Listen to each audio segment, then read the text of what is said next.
Сайн байцгаана уу? HR Talks Mongolia podcast тийм ээ. Ээлжтэйгээр эхлэхэд бэлэн боллоо. За өнөөдөр манай студид M-Castle компани байгууллагын хөгжил хариуцсан захирал MCS Group-ийн хүний нөөцийн зөвлөх дэлгэр цэцэг захирал мань хүрэлцэн ирсэн байна. Тэгээд урилгыг мань хүлээж авсан баярлалаа. За баярлалаа. Та бүхнийг бас подкастаа урьж оруулсанд талархал илэрхийлье. За энэ подкастыг сонсож байгаа хүний нөөцийнхантай бас энэ өдрийн мэндийг төшөөлье.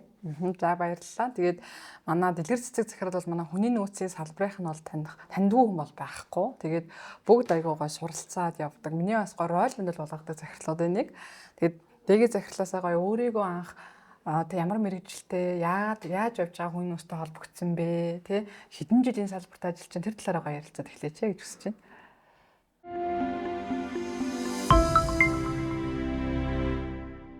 За би болохоор уул нь бол инженер, хэмж, технологич мэрэгжилтэй хүн.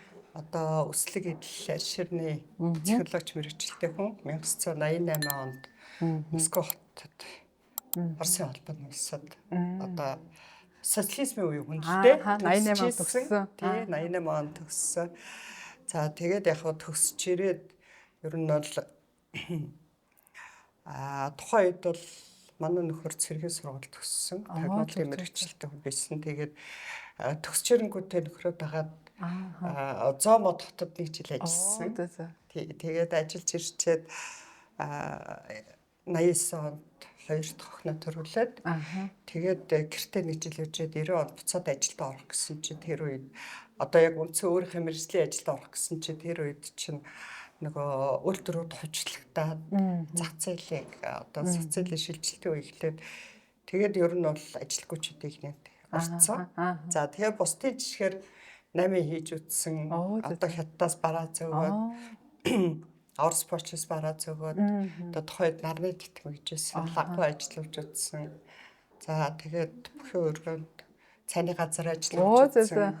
Дөрөв уул хүсээ зах дээр бас лаггүй ажиллаж үтсэн. За тэгээд нөгөө одоо тухайн үеийнхаа л нийгмийн жишээ дагаад л одоо юм хийж явж байлаа. Тэгж байгаа тэр нь 96 онд манай нөгөө Гонконгийн хөрөнгө оруулалтаа аяглалын үйлдвэр гэж байгуулад яг өмнө нь 93 онд бас нэг Тэмүүжин Мэнж гэхэд үйлдвэр бийс нэг хальт ороод тэгээд тэр нэг удааг хорцсон тий.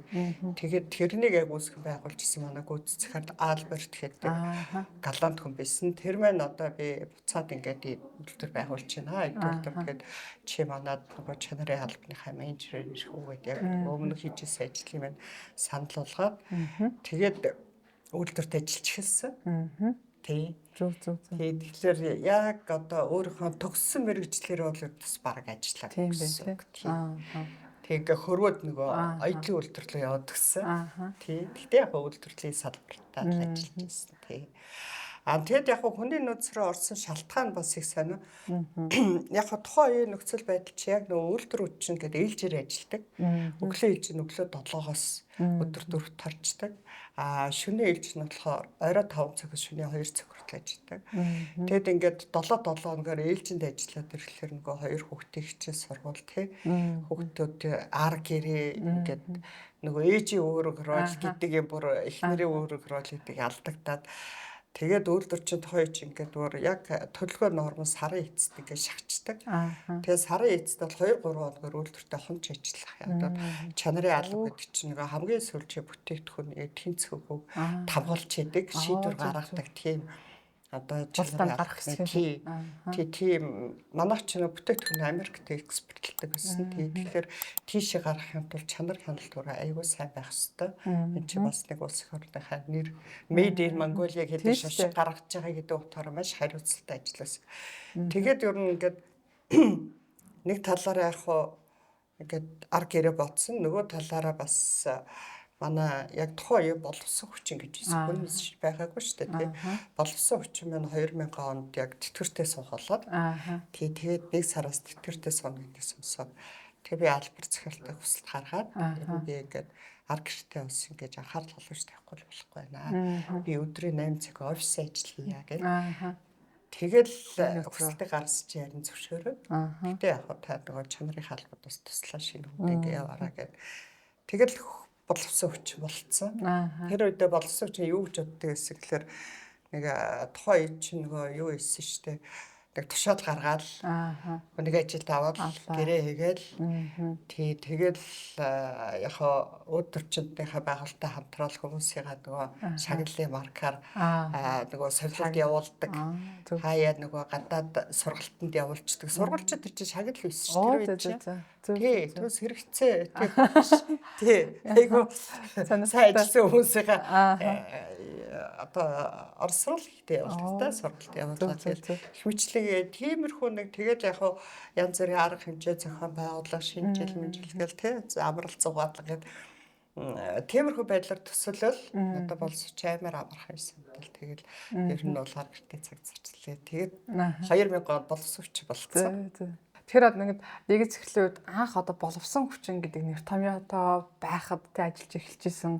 Одоо хүний нөөцийн менежмент, за магадгүй people management болоод ингээд бүр 2 3 үеийн дамжиж та хүний нөөцийн салбарт ажиллаж байна шүү дээ. Тэгээд энэ өөрчлөлт дундаас таны гоё мэдэрч байгаа, тэ суралцж байгаа өөрчлөлтүүдийн хамгийн одоо гоё челленжтэй зүйлүүд нь юу байсан те? Тэр талаараа бас гоё манай HR-ууд хэлвэл зарим одоо сүүлийн үеийнхэн ч одоо боловсон хүчин гэж ойлгохгүй сонсооч хүж магадгүй. Магадгүй хичээл дээр өвцөн л багт те. Тийм шүү дээ. Тэгээ одоо ер нь тэр 2000 оноос хойш ингээд харьцуулаад харахад ер нь толгойдох би одоо 26 дахь жилдээ HR-аар ажиллаж байгаа жил. За тэгээд түүний 22-ын MCS групптэй ажилласан байдгийн байна. Тэгээ би MCS группэд 2003 онд орж ирсэн. Тий Ануга капад ороод дараа Зөв хараад Traded капад ороод тэгээ 2008 оноос холдог буюу толгой капад ажиллаж ирсэн. Тий тэгээд би өндөр энэ шар тэмдэг зүцсэн байна шүү дээ. Энд чинь нөгөө манай MCS-ийн 20-с дээш жил ажилласан хүмүүс тийм алтан одоо үтгий. Ямар гоё. Зөө. Тий тэгээд энэ ч одоо бид нар хамгийн том бахархдаг зүйлээ нэг. Тий тэгээд яг тэр үе чинь одоо ингээд эргээд харах чи боловсон хүчин гэдэг чинь одоо цэвэрлэл админ ажил багхгүй тий захиргааны ажил тий захиргааны ажил хийдэг байлаа. Тэгээд дараа нь яг HR гэдэг юм руу хөгжөөд гэхдээ ер нь бол HR-ын суурийг бол би тэр фильтрээд идэг үйлдвэр та авч ирсэн. Яагаад бол бид нар нөгөө Америк клуб бүтээгдэхүүнээ гаргаж явах үед нөө Walmart гэх сүлжээ шүү дээ тий алдартай. Тий тэр сүлжээ дэлгүүр бүтээгдэхүүнээ өгөхгүй тэгээд тэд нар чинь ингээд Америкас Walmart-ийн нэрээр төлөөлөгчд нэрээр тэгээд үйлдвэрийг хүний нөөц талбарт бүх юм шалгаж үздэг юм билээ. Тэгээд яг тэр үе чинь тэнд бол HR гэдэг ойлголт байсан. Манад бол HR гэдэг ойлголт аахгүй. Тэгээд шалгалт тэгээд ингээд А4-ын цаасаар ингээд нүүр дөөрөн 30 хэдэн таск өгөө явдаг. Тэгэхээр танах ийм байх хэвээр чарыг ийм хийгэрээгээд тэд чистэй ойлгохгүй нэр төр зөндөө гараад хэлж байгаа юм чинь надад ядчил нөгөө ажилтнуудынхаа үрдүг яаж өгнөлт хийж юм уу тий хөтөлбөрийн аюулгүй байдлыг одоо тий хамгаалах одоо нэг зааварчлагууд одоо яаж явагдав яг хөө тэр үед зааварчлага өгдөг байсан. Гэтэ тэдний тавьдаг стандарт арай өөр. Тэгээ бид нарыг нөгөө 3 сарын дотор та нар яг эдгээр хийцэн байх хэвээр. Тэгээд хийгээд бид нар тэргээд мэдэгдэрээ. Тэгээд бид нар дахиад асуултад дүнлэхийг хийдгээд. Тэгтээ яг айгүй гоё нь юу гэсэн гэхээр гэтээ та нар холбогдоод байж болно. Ингээ мэдэхгүй байл холбогдоод гараа тий. Тэгэл тэгэхэд чинь нөгөө манай өөртөө хөдөлмөрийн дотоод журам гэж байгаа. Тэгэл дотоод журам гэж байх хэрэгтэй. Хамтын гэрээ гэж байх хэрэгтэй гэл тий.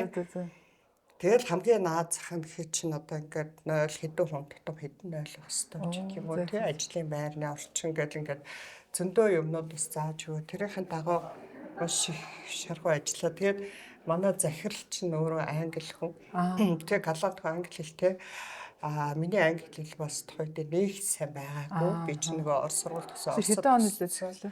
2000. Тэгээд яг манай гэр бүлийн хүн бол англи хэлтэй хуульч хүн байсан. Тэгээд нөгөө захиралдаа нөгөө хөтөлмөрийн дотоод журам гэдэг боловсрол англи хэлээр. Тэгээд яг нөхрийнхөө тусламжтайгаар тэгээд хөтөлмөрийн дотоод журам хөтөлмөрийн гэрээ ажлын байранд тодорхойлтод тэгэл ингээд тэр үчи тийм ч байгаагүй юм чинь. Яг гэрээ байсан. GD гэж юм байхгүй. Тэгэл энэ бүхнээ тэгэл нөхрийнхөө тусламжтайгаар өдөр шинжлэх ухаан орчуулаад захиралтай тайлбарлаж өгөөл ойлгуулах гал хүлээн зөвшөөрөх гэж нэг өстө 3 сар нэг өдөр шинжлэх ажилласан. Тэгээд би ч одоо болсон учраас яагаад ийм буруу ойлголттой эсэ бол та гэж бодвол тэгэл ер нь бол миний HR-аас өөр анх тийм байсан. Өстө гоё тавигдсан шүү дээ. Олон улсын Велмарчууд олон улс аяга алдартай сүлжээ. Тэгээ гадаад захиралтай. Тэгээ гадаад хэл дээр бүх бодлого журмаа хэрэгжүүлж хэлсэн гэлээ. Аюу гоё. Одоо тухайн үед бол би болсдоо үнэхээр ямар гоё боломж вэ гэж одоо тий. Тэгээд миний яг анхны яг HR-ын суурьуд тэгж тавигдаад тэгээд дээрэс нь 2003 онд би Анунгад ороход Анунгууд ч өөрөө одоо дэлхийн топ Procter Gamble албан ёсны дистрибьютор ба штэ тий. Тэгээд яг Procter Gamble компанийн маань одоо яа төгтлөөр бүх менежментийн сургалтуудыг өгдөгсөн бүх чиглэлийн. Тэгээд Procter Gamble-ийн яг хүний нөөцийн менежментээс бас суралцсан. Ямар бас нэг тэр айгу том одоо надаа школ гэдэг юм уу тий сургууль болсон гэсэн үг. Тэгэхээр би бол яг өөрөө HR-аар яг мэрэгшиг багт мэрэгшиг одоо мэрэгчлээ уншин шүү дээ. Бакалаврч байхгүй чинь тий. Тэгэхээр ер нь бол ингээд яг ингээд миний азл юм л та тий том дараа нь манай MCS чинь бас Coca-Cola-гийн айгуу том одоо сургалтын сүлд нь Heineken гэх тий. Ер нь одоо гадны нэг юм гоё менежмент бенчмарк гэх бас айгуу сайн суралцаж тэрийг Монголынхаа хөрсөнд буулгаж яг одоо MCS группийнхаа хөрсөнд одоо буулгаж ингэж хүнс тогтолцоог хэрэгжүүлжсэн. Ямар гоё. Зөв үнэхээр гоё энэ олон улсын байгууллагын туршлагаас суралцаад үнэхээр тэр таны нөгөө HR-ийн мэдлэгийн суурь бол айгүй гоё тавигдсан байгаа байхгүй тий. Тэгэхээр азтай гоё юм байна. За MCS гэдэг одоо Монголын номер 1 компани та бас хүн нөөцийн захирал одоо зөвлөх тий.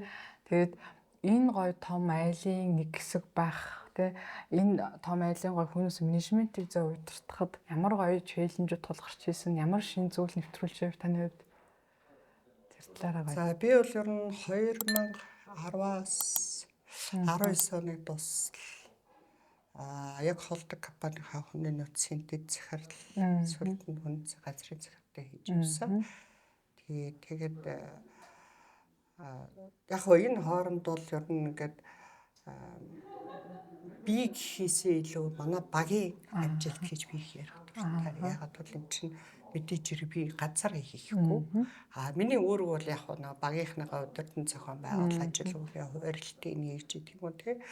Тэгэхээр манайх чинь ер нь бол MCS группийн хүний нөөцийн газар албан ёсоор 2006 онд бий болсон гэж үздэгий. Яг өмнө хүний нөөц хийсэн. Гэхдээ өмнө яг хөглөө холдон дээр байгаа одоо цөөн тооны хүний нөөц 2 3 байсан шүү дээ. Тэд нар ингээд нөгөө бусад компаниудынхаа хүний нөөцийн үйл ажиллагааг хариуцдаг. Одоо толгой компаниудаас доош ингээд хариуцсан явждаг. Толгой компаниуд дээр яг охин компаниуд дээр хүний нөөцийн баг байсан. Захиргаа хүний нөөц авсарсан ч гэдэг юм тийм. Тэгээд 2006 онд манай гантхумар захирал би ч нэр Анугой компанид байхад нөгөө Procter Gamble-тэй нэлээ одоо хамтын ажиллагаатай байхад гантхумар захирал маань Procter Gamble-ийн одоо Монгол дахь төлөвлөгч газрын дарга байсан байхгүй юу. Тэгээд 2006 онд болохоор нөгөө гантхумар захирал маань хүний нөөц хэрэгэлсэн дэд ерөнхийлөгчөөр тавилагдаад тэгээд тухайн жилдээ одоо манай MCS группийн удирдах ажилтнууд одоо SEO компаниудын SEO-нэр тэр үе чи манайх одоо 2000 гаруй ажилтнтай MCS группийн хэмжээнд 20 тохин компанитай тэгээ бүх SEO-нууд нийлж хагаад одоо бид нар эрхэм зорилго алсын хараа өнөөцөөс баримтлах зарчмуудаа тодорхойлж гаргасан байдгийг. Тэгээ 6 өнөөцөөстэй нөгөө дэлхийн хөгжлийн Монгол уриатаагаар гэдэг эрхэм зорилгоо тодорхойлоо. Тэгээд алсын хараа тодорхойлж харсан. Тэгээд яг тэрний дараа гантхумар захирал маань бид нар ингээд чараа тасалж график зураа. За бид нар 10 жилийн дараа одоо групп маань 10 дахин томорно. За 10 дахин томорохын тулд бид нарын бүтээн 3 дахин өсөх ёстой. За хүн бол 3 дахин өснө. Тэгэхээр өнөөдрийн 2000 гаруй ажилтан бол 6000 холдовс ажилтантай болно. Гэд ерхий чиглэлийн хөгжээ. Тэгээд яг бид нар яг тэрийнхаа дагуу HR тэгвэл бид нар 10 жилийн хугацаанд 4000 гаруй ажилтныг хаанаас авах вэ? Яаж авах вэ? Тэгээ тэр ажилтнуудаа яа дотоод барих уу? Яаж хөгжүүлэх. За тэгэл ер нь нөгөө хүний нөөцийн функцүүдийнхаа цааш нь яаж энтэйгээ холбоод тэгэд хүний нөөцийн тогтсон нийцсэн системтэй тогтолцоог бий болгох вэ гэдэг ажлыг ярилцаал тэгэл орж эхэлсэн байдгийг. Тэгээд яг 2006 онд бид нар бас нөгөө яг энэ алсын хараа үнэт зүйлсээ эрхэм зүйл болгоод баримталж явдаг яг МСС ажилтны дүр төрх гэдэг тодорхойлж харсан. Рол модель гаргаж шүү дээ. Тий. Тэгээд тэр одоо дүр төрх маань одоо ингээд цаг хугацаа өнгөрөгдсөн одоо өнөөдөр дэлхийн нийтэд өөрчлөгдөв бизнес өөрчлөлт маш хурцтай өөрчлөлтийг дагаад тэр одоо дүр төрх маань бас ингээд нэмэгдээ чадвар шаардлагууд нэмэгдэж гэх юм явж байгаа. Тэгэхээр тэр дүр төрхийг бий болгох ажилтныг өнөөдөр бид нар бий болгох бас хүний нөөцийн ямар том зорилго байсан гэж хэлж болно. Тэгээд яг бид нар түрүү асуусан те хамгийн том одоо тухайд хийсэн төсөлч гэдэг юм уу те. За тэрэн дээр болохоор нэг хоёр том зүйлийг би онцлж хэлбэр сайн тий. Яг бол бид нар нөгөө за бүх бодлогоодоо боловсруулаад ингээ гарчлаа тий жилийн хугацаанд ингээ бүгд нь хийжлээ. Тэгэнгүүтээ бид нар ямар юу тулгарсан гэхлээр одоо компаниуд руугаа жигд нэвтрүүлэх хэрэгтэй. Нэвтрүүлээд хэрэгжилтэн жигд явагдах хэрэгтэй. Тэгэхээр нөгөө компани болгон дээр хүн үнцээ багтаа болоод удирдлагыг тамилж өгөөд ингээд явсан л да 2006 оноос тий. Тэгэхээр нөгөө компани болгон дээр байгаа хүний нөөцийнхний туршлага бас нэг өөр тий ажиллаж исэн бас нэг одоо тэрнээсээ хамаарат бас ингээд янз бүр хэрэгжих магадлал одоо би үсчиж зарим нь айгу хурдан сайн нэвтрүүлж зарим нь ударчлаа зарим нь мэдгүй ч гэдэг юм тий. Тэгэхээр тэрийг хэмжих нэг хэмжүүрүүдээ бий болгосон юм. Өөрөөр хэлбэл одоогийн нэг би нөгөө мөнх цэцэг захирлын бас подкастыг сонссон нэг стандарт нэвтрүүлсэн гэх тий. Яг тэрнтэй адилхан манайх одоо бид нар дотооддоо өөрсдийн стандарт буюу одоо functional development assessment гэж бид нар HRFD гэх тий. Тэрийг анх боловсруулж гаргасан байдгийг. 12 функцийнхаа хүрээ одоо яг юу хийх ёстой. Тэрний стандарт нь ямар байх ёстой. За тэрийг хэрхэн хэрэгжүүлэх үү? Ямар баримт хийх үү? Ямар өндөр мөрдөг болох уу гэдэг ингээд бүгдээ заагаад өгцөг гайднес маягийн. За тэгээд тэрнийхээ дагуу бид нар хагасчил тутам үнэлээ явдаг. Компани болгоныхаа тодорхой компаниас хагасчил тутамдаа юм шиг. Хагасчил тутам эхлээд үнэлээсээ одоо л жил нэг л үнэлчээ тий.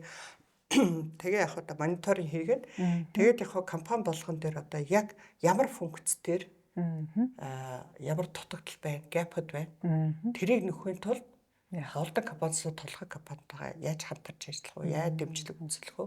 Ямар коучинг хийх вэ гэдэг ингээд явсан. Тэгээд одоо ер нь бол 2008 оноос хойш өнөөдрийн хүртэл бид нар HRFD-ийн 5 дахь вершн гарсан байна. Тэр гайдлайн 5 бол явд ингээд сайжраа явж гэх гэсэн үг үү? Сайжраал яваа. Ямар гоё. Тэгэл тий угаасаа нөгөө анх гаргаж чи арай зөвлөм байгаа шүү дээ. Тэгэл нөгөө компани чи сайжраал HR-ийн функц нь өөрөө сайжраа тэрийг ингээд нэг тодорхой зорилт 8 хүрнэ ч гэдэг юм уу те зорилт өгсөн. Тэр зорилтоо дөхөд хэрэгтэй чангаруулаа ч юм уу те. Эсвэл нөгөө цаг үеэ дагаад шин шаардлагууд гараад ирнэ. Одоо жишээ нь digitalization ч гэдэг юм уу те автоматжуулалт гэдэг юм уу тэр бол нэмээд яваад идэг. За тэгэд тэрэндээ олоотой бас давхар бид нар HR-ийн skill matrix-ийг боловсруулж байгаа. Энийг хийж авч явахын тулд манай хүний нөөцийн ажилтнууд маань ямар ур чадвартай байх ёстой бэ гэдэг стандартаа гаргаад ямар гоё. За тэгээд одоо өнөөдөр бол бид нар skill matrix-ийн 4 дахь хөлбөр дээр явж байгаа. Тийм бас ингээл байнга сайжруулаад яваад идэг гэсэн үг тийм. Skill matrix-а бас нөгөө жилдээ нэг үнэлж байна очроо да. Тэгэд жилдээ ер нь үнэлж байгаа. Тэгээд яг skill matrix-ийг үнэлэхэд бас бид нар жил болгон чарцс аттестачлж явдаг. Тий. Аттестачл нь болохоор нөгөө илүү мэрэгжлийн ур чадвар талаасаа ямар гоё. билет цугуулж асуулаа яадаг тий. Гэтэ мэдээж одоо л онлайн болцсон. Анх хэлж байхдаа бид нар чинь ингээд заалан цугаал яг шалгалт өгч юм шиг тий оюутан чи ийшвч байгаа юм шиг тий. Ямар гоё. Зөв. Тэгэхээр манай нөгөө ялангуяа гөрөв компани HR-ууд бас энэ гоё дэг захирлын сая ярьсан туршлагаа санаа аваасаа тий. Яаж одоо HR-уудаа хөгжүүлэх юм, матрицыг гаргаад жилдээ нэг үнэлэх нь байна. За гөрөв компанийн хувьд HR-ийн бодлого яаж явах тэр мэдрэгсүүдээ гаргасан юм байна тий. Тэр айгүй гоё туршлага байна. Бэсийг сонсч ирсэн нөгөө нэмсээс гоё HR-уудаа нэг жилдээ нэг ингэ шалгалт авч аттестачлтгаа гэж тий. Тэрэн дээр ингээ аттестацл аваад ур чадрын үнэлгээ хийгээ авахаар HR-ууд нөр аягаа хөгжиж байгаа бах. HR-ийн хөгжилч өөрөө компани хөгжлөг хүн нэмэртэй байгаа шүү дээ тийм ээ. Тэгэхээр энэ айгүй гоё нэмсээс компани амжилттай байхад айгүй өөр гүйцэтгэдэг байх гэж би харж байна. Маш гоё ажлаа санаачилсан байна. За манай нэг хүний нөөцийн салбарт одоо гарч байгаа одоо ажлын хүчний хомсдол ч юм уу сүүлийн үед гарч байгаа ямар танай компаниас тулгарч байгаа челленжүүд юу вэ? Яаж хийж чинь те? Автоматжуулалт ер нь хэр хийж гин танайхан. За яг ер нь бол одоо ингээд зөвхөн монголчд гэлтгүй ер нь тий дэлхийд даяараа хүний нөөцийн хомсдол шүү дээ тий. За Монголд болохоор хөтөлбөрийн зах зээл дээр өндөр ажиллах хүч олдохгүй гэж боддог юм уу. Тэгэхээр зүгээр нэг ажиллах хүч биш. Яг тухайн ажлын байранд тохирсон шаардлага хангасан тий нийцсэн ажил хөдөлгч болдохгүй байна гэж байгаа. За тэгэд яг та энэ одоо юутай холбоотой хэд хэдэн бас нөлөөл байгаа бах. Гадагшаа урсгал их байна. Тэ зарим нэг яг хоо суралцах гэж явж байна. Суралцаад эргэж ирэхгүй байна. Аргагүй шүү дээ энэ бол тий хүний шаардлага хэрэгцээ юм чинь. За тэгээд дээрэс нь нөгөө ажил амьдралаа дэвшлүүлэх орлогоо нэмэгдүүл зорилгоор хар ажил хийгээд явцгааж байгаа хэсэгч байна. За эсвэл зарим нэг нь болохоор өөр ингээд халамжаар тижээгдээ тий ажил хийх дурггүй залхуу болцсон. Тэгээд халамжаа хитэн төгрөгөөр ингээд амьдралсан болол ингээл гэдчихэд хэсэгч байх шиг. Тэгэхээр нөгөө талдаа бас өнөөдөр нөгөө ихтэй сургуулиудын одоо сургалтын чанар жоохон таарах болцсон юм уу да гэж би бодлоо. Яг бол бид нар одоо анх нөгөө 2004 оны одоо КТВС-ийн хүний нөөцийн анхны төгсөгч нар одоо манай аюулгүй амжилттай явж байгаа манай одоо их захирлууд байна. Тэг үнэнсийн удирдах байгаа хүмүүс. За тэднэртэй харьцуулахад сүүлийн 2 жил төгсөж байгаа хүмүүсийн чадвар одоо диплом авалт төр очиж суудаг бид нар тийм бас арай таарах болсон юм даа л гэж харагдаад байгаа. Гэхдээ энийг бол би бол хувь хүн төрдөөс буруудаж бодохгүй байгаа. Хөтөлцөр бол хувь нэг буруу биш. Энэ өндөр манай нийгмийн тогтолцоо. Системийн гажуудал гэж одоо би өөрөө боддгийг. Тэгэхээр яг зүгээр хэдий ийм одоо асуудал байлаа ч гэсэн бид нар одоо яхаа те зүгээр хараа суугадах юм. Эсвэл хизээ сайжрах вэ гэд хүлээгээд суугаад байхгүй. Бид нар дотоод өөрсдөө тэгвэл ямар боломжуудыг тэрийг ашиглахыг зорж ажилладаг. Тэгэхээр миний бас нэг дотроо боддог ер нь манайхан баримтлагдаг зарчим бол би head hunting-ийг бол ер нь төдийлээс хайшаадгүй.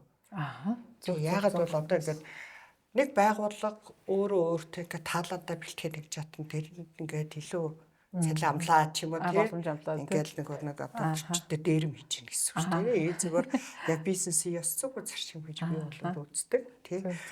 Манайхан ч гэсэн MSS группийн хувьд бол тэрийг таашаадгүй. Тэгэхээр бид нар яадаг вэ гэхээр ердөөс айл болгонд өөрийн гэсэн гялцаа одоо гэдэг тийм үгээр солгосон авиас байгаа. Тэр авиасаа илрүүлэх хэрэгтэй. Тэгээ монголчуудын нэг үг шүү дээ айлаас ирэхээр авдраа авах гэх тийм. Айлын мараад явах тийм. Айлын авгаа сайхан гэдэг шиг тийм. Дотор аюул мундаг манад талантууд байгаа. Тэгэхээр бид нар талант менежментийнхаа бодлохоор яадаг вэ гэхээр тэр талантуудыгаа илрүүлж болох, хадгалах, сургах, хугацаа доктортой байл тийм. Тэр талантуудаа зориулсан бодлохоор бид нар ирээдүйн success руугаа бэлдэж байна. Зөв. Тийм карьер менежментэйгээ холбоод явж байна тийм. Нэг тийм байна. За нөгөө талаараа манайх та нар бүгдээрээ мэддэг байх одоо MSS Академи гэж үү тийм үү. Тий. Тэгэхээр Академи нь одоо 2009 онд хүний нөөцтэй сургалтын алба гэж хүний нөөцийн газартай харилцаж явж байгаа. Тэгээ одоо MSS Академи гэдэг одоо бие даасан тий. Одоо сургалтын баг одоо байгуулах шиг болсон. Тэгэхээр ер нь 2024 оны байдлаар манайх одоо гээд жил давхарцсантайгаар 10,000 гаруй ажилтны сургалтанд аврагчээ. Ямар гоё. За өдөр дунджаар 40 гаруй ажилтаа. Өдөр болгоо. Өдөр болгон ямар гоё. сургалт явдаг. Тэгэхээр бид нар одоо зөвхөн тэр нөгөө таалантуудаа гэхгүй ер нь л ердөөсөө сургалтын үйл ажиллагаа МСС-ийн ажилтан болгон өнөөдөр сургалтын үйл ажиллагаанд хамраатай явж байдаг. За тэгээд яг нөгөө төрөний хүний нөөцийн өөрчлөлтүүд яаж явж байгааг өмнө бид нар чинь нөгөө анх сургалтанд хамрагдахтаа нөгөө удирдлагаас нь асуувал за одоо нэг ийм сургалт болох гэж шүү танах хинийгээ суулгах уу гэж удирдлага шийддэг гэсэн. Дараа нь яг ур чадрын матрис боловсруулаад арай жоохон зорилттой бүлгийг суулгаж хамруулдаг ус тэ. Тэгээд үр дүнгийг гаргавал одоо яаж юм гэхээр манайх employee driven буюу ажилтан өөрөө өөрийнхөө би ямар сургалтанд суух ёстой, би ямар сургалтанд суумаар байна гэдэг ажилтан өөрөө өөрийнхөө сургалт хөгжлийн асуудлыг шийддэг ус. Амар гоё. Тэгэхээр энэ бас ингээ бас нэг манай сургалтын бас хэлбэрийг өөрчилдөг юм уу да тий. За тэгээд МСС Академи маань LMS гэдэг сургалтын програмтай тий. Тэгээд тэрүүгээрээ хүн өөрийгөө ороод ундлах за тэгээд програмыг айгуух идэвхтэй ажиллаж явж байгаа. Тэгээд удирдлага нь өөрөө бас хараад удирдлага нь хүлээлттэй тодорхой бодлогодог. За би энэ ажилдаа энэ сургалтанд суусаа би ийм хүлээлттэй. Тэгээд дараа нь хүлээлттэй үнэлээд хоёулаа хамтраад хэлждэг. Зүг. Ямар гоё. Зүг. Цай таас гоё ярьсан нөгөө таалантаа илрүүлэх, хөгжүүлэх гэсэн шүү. Тэгээд одоо сүүлийн үед байгууллагууд чинь ер нь манай ихэнх одоо байгууллага чинь сургалт хөгжиж сургалтаас системтэй явж чадж байгаа нь ч чадахгүй юм ч байна те. Танах бараа бүр гоё ингээд таалант менежмент бүр таалантын захирал хүртэл тамилсан байгаа шүү дээ. Тэгээд яг таалант менежмент сүүлийн үед нөгөө очиртой уулзахаар таалант менежмент нэвтрүүлэх гэдэг байгаа маа. Ямар бейс туршлага байна? Аль компаниас би очиж асууж байгаа байхгүй. Би явж хэлдэг юмсээс гоё ингээд таалантын үнэ томлоод ингээд яг энэ тал дээр бол бейс туршлага байгаа. Манай хаан банк байгаа тий. Тэгэхээр та яг гоё энэ таалант менежмент гэдэг талаар магадгүй ойлголтгүй байгаа. Эсвэл хэрэгжүүлэх гээд эхэлж байгаа. Энэ талаар ямар нэгэн ажил санаачлах байгаа HR-ууд зөвлөө хэлэхэд яаж хэрэгжүүл зүгээр байдгийг таалантаа яаж үнэлэх үү? Тэр талаар гоё зөвлөө өгвөл. Тэг яг ер нь бол одоо дэлхийн нийтэд л хэрэгэлдэг арга штэ 9 box гэх тий 9 box байршуулдаг. Тэгээд хүмүүсийнхаа нөгөө ажлыг гүйцэтгэлүүлэн потенциал тий зам байдлаа хандлага чадвар орно гэдээ үнэлээд тэгээд нөгөө 9 boxтай байршуулаад тэгээд тэндээс одоо ингээд хамгийн одоо өндөр потенциалтай чадамжтай өндөр гүйцэтгэлтэй хүн мэдээж манай топ талаад тий тэгээд дунд чинь тэгээд хамгийн одоо доогуурч гэдэг юм тий тэгэхээр тэр болгондоо таарсан бодлогыг боловсруулж байгаа хэрэгтэй.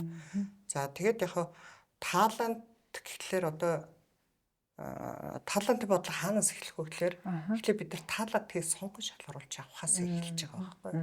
Яаж бид нар аль болохоор таалантыг авах вэ? Тэгэхээр таалантыг яаж авах юм бэ гэхлээр нөгөө нэг бид нэрээ нөгөө employee branding тэг бид нар одоо байгууллагын зүгээс ажилтаа сонгон шалгаруулж одоо өмнө яг бид нар чи зар өгөөл ийм ур чадвартай хүн тэгж байгаа манад ирээд ярьцлаганд ороод гэл тий тийдэг байлаа шүү дээ тий. Одоо болохоор тэр зарын хэлбэр чинь хүртэл өөр байх шүү дээ. Яг тийм шүү. Тий хэлбэр нь өөрчлөгдөж байна. Тэгэхээр бид нар ажилд орох гэж байгаа ажил горилгч нарт юу амлах юм бэ? Байгууллага өөрөө юу өгч байна? Ямар үнцэн? Та манай ажилтан болсноор манай компани байгууллага танд ийм үнцнийг бий болгоно. Сургаж хөгжүүлнэ тий. Өрсөлдөхөө цалин, шударга зарчим тий байгууллагын соёл сайхан хамт олон тий ажиллах орчин уяа хатан цаг одоо юу ч тий тий ингээд нөгөө тухайн байгууллага хүндээ өгч чадах зүйлээ бас хамлтуулж ингэж бүх нийт түгээх нь аюул чухал. За тэгснээрээ нөгөө хүн чинь за энэ яг миний зорилго зорилттой нийт компани тий би ч одоо яа тий бах насны хүүхдүүд чинь одоо уяа хатан цаг хэрэгтэй гэдэг тий гэдэг ч юм уу тий эсвэл одоо би ингээд миний гэр хол юм чинь надаа яг ингээд гэртээ ойрхон юм ажлын байр санал болгох юм байна. Та нар сонсч байсаах манай одоо Unitel компаничтэй мөнтэй ингээд дүүрэг болгоно офистэй. Тий. Тэгээд одоо гэр нь тэнд байгаа хүмүүс тэр оффист ажиллаж байна. Заавал одоо Централ 5 дээр ирээд нөгөө төвчрөл их байгаа болохоор. Тий. Гих мэдлэгээ. Тэгэхээр тэр чинь өөрөө байгууллагын амлалт тухайн хүний одоо хүсэл эрмэлзэлтэй таарч ийн гэсэн үг байна. Зөв. Тий. Тэгэж чадчихж бид тэр өнөөдөр бас нэг таалан дутгаа. Нэг арга хэлбэр хийж болно. За тэгээд яг хоо компанид байгаа өнөөдөр нэг гэлцээд байгаа одуудынхаа яаж хөгжүүлэх вэ гэдэг одоо яа дотоон барих уу? Тий? Одоо дараагийнхын карьерийг яаж төлөх вэ гэдэг энэ бол өөрөө бүхэл бүтэн нэг том цогц бодлого явж байгаа. За тэгээд бас манай HR-аас юу анзаарах вэ гэхээр талантууд ажиллаж гарч болно шүү дээ. Тийм шүү дээ. За сургалтанд гадагшаа явж болно. Өөр компанид орж болно. Тэгэхээр бид нар нөгөө нэг офбордын буюу тий ажлаас үдэж гаргах, зөв гаргах тийм ээ. Тий. За гарсныхаа дараа тэр хүмүүстэй байнгын холбоотой. Тэр өстой чухал шүү. Ягаад бол хүн өнөөдөр ажлаас солиод өөр газар ажиллаа тэр газар тахгүй ч хэлж шүү. Сан бодсноос нөгөөр гэж. Тэгэхээр тэр хүнд буцаад чи МСС-д ороход нээлттэй шүү. Бид нар чамайг буцаад хүлээж авах гэдэг талархалтай байна ч гэдэг юм уу тий. Тэр нь өөрт нь ингээд дандаа мэдрүүлж явах хэрэгтэй. Гарахт нь л мэдрүүлж явах хэрэгтэй. Nice. Тэгэхгүй та бид нар чинь ингээд тасч авахтай нэг хинээчээ гарахтаа өө чи бо явчихв гэсэн шиг тий. Тэрхүү байдал бол гарч болохгүй. Тэгэхээр манай HR-уудаас энэ юу аюу гай татгалж яас бодож чинь онбордингаас гадна офбордын буюу зөв үдэж өгөх, зөв гарах гэдэг зүйл аюу чухал шүү. Тэ энэ дээр аюу гай анхаараарай. Илүү гашлагуудл өгөөрөө нэг талтаа нөгөө гарч байгаа хүн нөгөө талтаа тэр хүн ч ирээдүйн манай хэрэглэгчэж болох байх. Тэ хэрэглэгч шиг нь бол компани. Тэгэхээр тэр аюу чухал энэ их ашиглуулууд. Тэгээд бас би юу хэлэх болж байгаа. Тэр гарч байгаа хүмүүс чинь манай компани одоо нөгөө маркетинг хийж тийм маркетинг PR хийж юм те эрг болон сөрөг байхгүй тийм шүү дээ.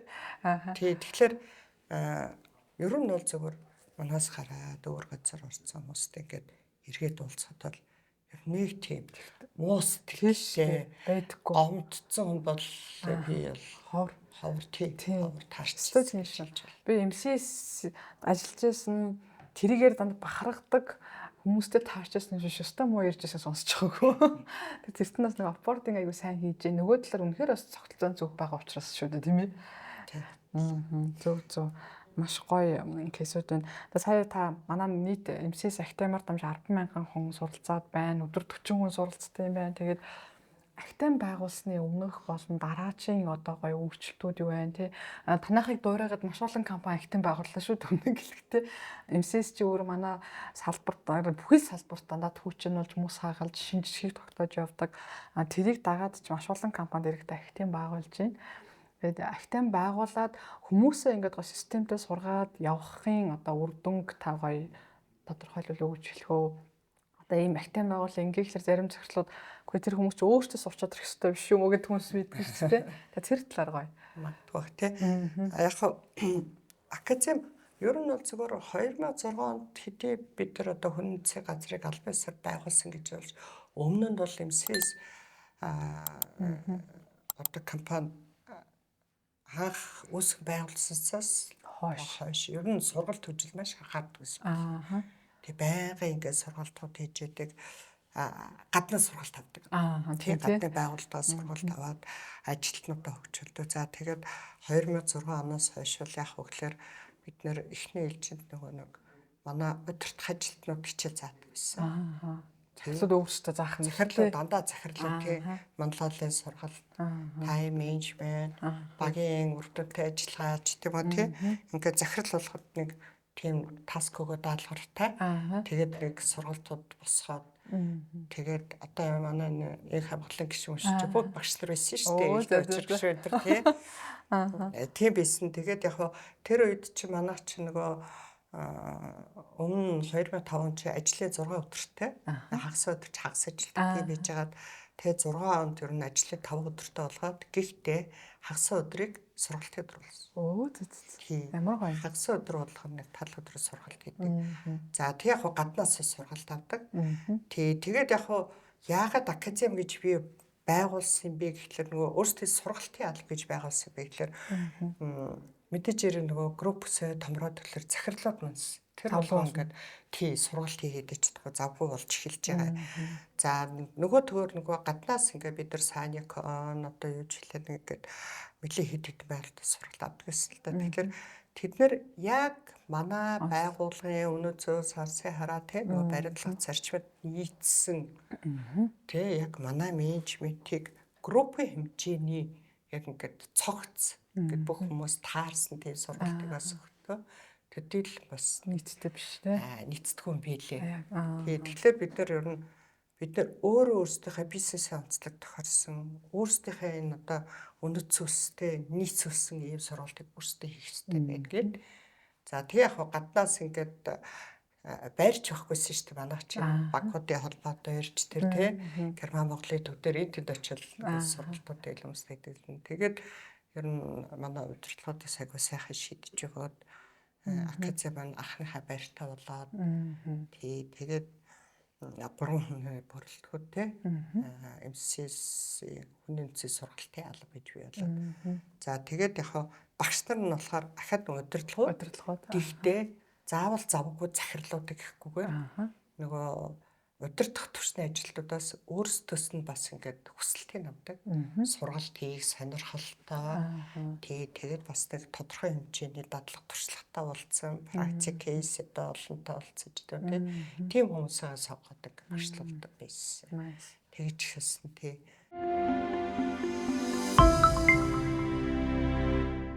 Тэгээд яг явандаа бид нар чинь бас ингээд дөрөвчөө томроод ер нь манай Бачаргал гэдэг академи одоо анх үүсгэн байгуулсан одоо нэр томьёолоо өгсөн захирал бий болоод байсан л да. Тэгээд одоо нөгөө B+ захиралтай Бачаргал гэдэг тий Бачаргал захирч нь тэгээд өөрөө ер нь манайх ингээд академийн логотой байх хэрэгтэй юм байна. Өөрийн уриатай байх, зорилготой байх хэрэгтэй тий. Тэгээд одоо энэ дэлхийн бөмбөрцөг одуудаар бий болсон нэг юм гоё дэлхийн бөмбөрцөг лого анх бий болгож байжсэн тий. Тэгээ одоо манай академид 50 гаруй багштай. Ямар гоё тогтмол гэж байна. Яг академи руу захиралтай. За 3 ажилтнтай. Тэд нар дээрээс нэмээд 50 гаруй багш нар гэдэг чинь том бүц тий. Тэгэхээр чиглэлээрээ мэрэгшээ багш нар. Гэхдээ зүгээр би одоо багшуулчиг болчдгоо. Бас манайх HR биш training for trainers гэдэг сургалт академиэр сургалттай 3 хоногийн тэр сургалтанд суугаад сертификат аваа за харах зүгээр мэдээд шалгалтаа өгж байгаа тий багш болдог. Ямар гоё. 50 гаруй багштай гэж одоо гадны академиудаас ч одоо том байгаад шүү дээ. Нөгөө бусад академиуд нэрлэж байгаа 50 багштай бас тийм байхгүй шүү дээ. 10 20 ч юм уу тий. Тэгэхээр айгу мондог гоё бүтцэн байна. Тэгээ сая бас нэг дэг захирлын ярианс гоё санагдсан зүйл нь захирлууд өөрөө заах гэдэг айгу чухал байгаа байхгүй юу. Одоо нөгөө эн чи өөрөө урд нь гараад өөрөө үлгэрэл манлайлж ийн гэсэн үг шүү дээ. Бас нэг ихэнх компани захираад гаднаас багш авах нөгөө талаар өөрөө за би заагаад яах вэ? Эсвэл одоо би заах эсвэл ч юм уу тий. Тэгэхээр яг энэ манай MCS-ийн захирлууд нь өөрөө урд нь гараад төвчээлээд өөрөө заагаад хүн заах ч өөрөө маш хүн сурдаг бас маш гоё суралтай харах шүү дээ. Тэгэхээр энэ бас гоё амжилттай байхад нөлөөлдөг байх гэж би бол харлаа. Бүх удирдлагууд өөртөө маш сайн багш нар коуч ментор болж хөгжиж байна гэсэн үг шүү дээ. Энэ айгуу гоё юу байна, арга байна. Болвол одоо би ч бас өмнө гурвт компани захирлахтаа захирлуудаа юу багш болохыг зорддог гэсэн нөгөө энэ чи өөр хамгийн сайн бизнес хамс үсээ ойлгож байгаа ажилтнууд ойлгож чадах хүмүүс байхгүй юу тий. Тэгээд яг ажилтнууд ч гэсэн одоо ингээд яг өөртөөгөө мөр зэрэгцсэн ажилдаг ч юм уу үе тэнгийн хүнээс сонсохоос захирлаасаа сонсох нь илүү хүрдэг юм билээ. Тийм удирдлагаасаа сонсох нь илүү хүрдэг. Зөв баярлалаа. Нэр нь бол Монголын одоо нөгөө оюутнууд би бол тэгж бодож байна. Одоо би ч гэсэн бас магадгүй бодож ирсэн бах. Юу MCS нэг орчихсон тийм одоо Монголын хамгийн мундаг ажил болгогч тийм би санаж нөгөө төгсөөгүй байхдаа нөгөө танаа нөгөө асуудал шийдвэр чадрын тест бүгэлжсэн. Тэрийг бол өгчээсэн. Unitel дээр баха би өгчээсэн санагдчихээн. Тэгээд тоо үед би өөр газар орсон. хүн болгонд л одоо MCS-ийн бас нэг хэсэг байхаа зорддог байх. Ер нь MCS ажилд ороход ямар одоо тулгуур 3 одоо шаардлага ч гэдэм юм юуг нь төрүүлж хардаг вэ? Ийм л хүн аваад бид нар одоо актив тавьж хөгжүүлчихье гэдэг ч юм уу тийм шаардлага гэвэл таага юу гэлэх вэ? Тэг яг хөө зөвөр тухайн ажлын байр болгоноосоо нэг зарлагдсан ажлын байрнаасаа хамаараа шаардлагууд мэдээж хэрэг өөр байна. Жишээ нь менежер авах гэж бол мэдээж хэрэг ажлын туршлага харна. Ажилтаа авах гэж байгаа бол бид нар туршлага хардггүй. Тийм. Тэр хүнээс суралцах чадвар. Өөрөөр хэлбэл бид нар нөгөө нэг сонгон шалгаруулалт тийм манай журам бичиж байна. За тэгэхээр сонгон шалгаруулалт хийх ярилцлага авахад хүн селекшн тэрээ сургалтанд заавал суугаад сонгон шалгаруулалт хийх ярилцлага авах эрх авдаг. Тэр селекшн тэрээ эрх авсан хүн ярилцлагад ордог. Тэгэхээр тэр нь HR болон шударлагын ажлын байраа шууд удирдлах хоёр ордог. Тэгэхээр HR нь болохоор яг хөө гэхэлэр тэр хүнийг хүн талаас нь тий ерөнхий ур чадвар талаас нь хардаг. Шууд удирдлага мэдээж хэрэг мэрэгжил талаас нь яриад явждаг. За тэгээд энэ дээр яг бид нар нөгөө амжилтын 7 шалгуур гэж үүдэг. Ямар гоё. Тэр амжилтын 7 шалгуур бол ердөөсөө манай үнэт зүс дээр нэгдсэн баг. Одоо тулгуурлаж гаргасан юм амжилтын 7 шалгуур. Тэгээд дээрэс нь манай тэр үнэт зүс, баримтлах зарчим энэ хүний ерөнхий одоо ур чадвар өөрийн байр байдал нийцчих үгүй гэдэг. Зөвхөн түрүү хэлсэн нэг нь нөгөө суралцах чадвар, манлайлал. За тэмэрсэн байдал. За тэгээд багаар ажиллах чадвар тийм харилцаа, хандлага гэх ингээд иймэрхүү ерхий одоо core competence талаар нэлээд хийждэг. Тэгэхээр ердөөсөө тэр хүнд одоо тэр чинь ямар ч туршлагагүй хүн ирж байгаа шүү дээ тийм. Тэгэд нөгөө нэг 10 20 70-ын зарчим байдаг шүү дээ. Нөгөө 10 хуваал хангацсан ирж байгаа шүү дээ тийм. Тэгэхээр нөгөө дараагийн 20 дараагийн 70% бий болгохын тулд энэ хүн богино хугацаанд маш сайн суралцах чадвартай байх хэрэгтэй. Тэгээд түрүү чи нөгөө problem solving тест асуусан шүү дээ. Тэр чинь ер нь бол хүний асуудал шийдвэрлэх чадрын тест байхгүй. Тэгэхээр богино хугацаанд хэр хурд асуудал шийдвэрлэж чадж байна. Асуудалд хэр логиктай хандж байна гэдэг бас үздэг байхгүй. Тэр чинь нөгөө талаасаа бас нөгөө хүний нөгөө потенциалын харж бас нэг одоо хүрээг бас харж байгаа тийм IQ талж тийм үү тийм. Тэгэхээр энэ problem solving тест нэмэх нь нөгөө ярьцлагын үнэлгээ. Энд чинь ингээд нийлж иж шийдвэр гаргахад тавьж болох гэдэг тийм. Стагаа зөв. Тэр асуулт шийдвэрийн чадвар тест бол нэлээд алдартай санагдаад шүү дээ. Чигээд бас би хэд авсан тэрэнд нь яаж хариулах байсан бэ гэдэг ч юм уу тий. Тэр яг хүмүүс яриад л идэв айгуу чанга баг гэж. Гэхдээ яг тэр чинь нөгөө нэг одоо бид нар чинь дадлагынхаа тестийг сайтаар тавьчихсан байдаг шүү дээ. Сайтаар тийм шүү дээ. Тэгээ тэрүүгээр бэлдээд ирсэн хүмүүс бол нэг юм асуудалтай биш. Тэгээд яг хөө чинь босго оноо гэж байгаа шүү дээ. Мэдээж ирэх болгон 100% хийхгүй лээ. Босго оноо ч өөрөө гайгүй доогоор өгдөө шүү дээ. 40% хагасан болчих. Төвсөө дөрчдөг чи. Над тэр санаас гардггүй. Бас нөгөө юу HR-уудаа дуулахад өмнө манайх ингээд яг problem solving тест энийг удаа авдаг байсан. Бол одоо нөгөө нэг хүн болгон ямар нэг шалтгаанаар бас одоо шаардлахгүй зөвгүй гэж болно шүү дээ тий одоо тухайн үед өвчтэй байсан албаа ханиатай байсан ч гэдэг юм уу тий эсвэл нэг сэтгэл төвшөлтэй байсан үед анхаарал төвлөрч чадахгүй.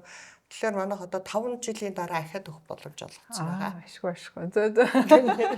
Тэгэхээр нөгөө HR-уудаа хэлэхэд бас нөгөө MCS-д орох төгсөж байгаа хүмүүстэй хэлэхэд яг тухайн үед тэнцээгүй ч юм уу хүмүүс бол 5 жилийн дараа ахаад өгөх боломж байгаа шүү. Зөв. Тухайн үед нэг өвөө тэнцэхгүй болдод хард оруулан гэдэг шиг яг үлээ. Тэгж аяг ярьдаг гэсэн байхгүй. Зөв. Тэгэхээр сайхан мэдээ. Та сая нөгөө ярьсандаа нэг 10 20 70-ын зарчмаараа гэрсэн шүү дээ. Тэгээд энийг бас гоё. Энэ надад айгу чухал зарчим санагдаад байдаг. Тэгээ нэг та гоё HR-ууд тодорхойлоод гоё энэ 10% нэм шүү, 20% нэм шүү, 70% гэдээ гад тодорхойгоо тайлбарлаад өгөөч. Тэгээ яг одоо нөгөө нэг 10% гэдэг чинь одоо яг хүний нөөцөөр сураад төгсөөд ирж байгаа хүмүүс тийм.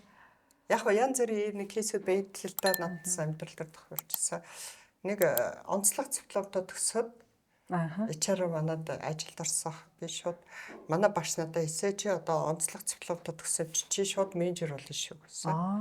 Та яг намайг ажилдаар тавилаад байгаа юм гээд. Тэгэхээр би яг тэр үед энийг тайлбарлажсэн.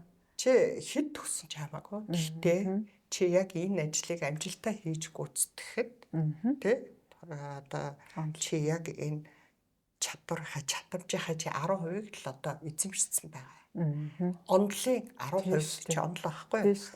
За тэгэнгүүтээ дараагийн 20%-ийг чи яаж бий болгох юм бэ гэхээр хэн нэгний тусламжтайгаар шууд удирдлага юм уу хамт ажилладаг хүмүүстэйгээ коучингийн үр дүнгээр ч юм уу те эсвэл хамтран ажиллаж ийж дараагийн 20% дадлаг болж байгаа.